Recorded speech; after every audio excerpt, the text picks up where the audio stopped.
शेतकरी बंधूंनो राम राम. तुम्ही बघू शकता तर पूर्णपणे पाणी आता हे जे वाढायलं आहे का, पूर्णपणे गोदाकाठचं पाणी हे गोदावरी नदीचं आहे. आपल्या शेतामध्ये आगमन झालं आहे आणि आपल्या इथं त्याला नदीचं दर्शन घ्यायचं काम, अशी भयानक परिस्थिती निर्माण झालेली. दोन्ही हे सोलरवर जे आपले पाण्यामध्ये गेलेले आहेत त्या तिथं बघू शकता तुम्ही टाटर आहे.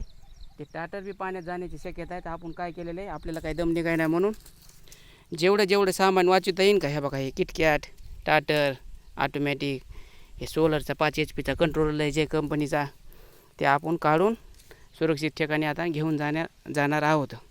काय होतं माहिती का, काही गोष्टी हलगर्जीपणाने नुकसान होतं आणि त्याचं नुकसान पुन्हा परत आपल्याला त्याचा ताण होतं आहे.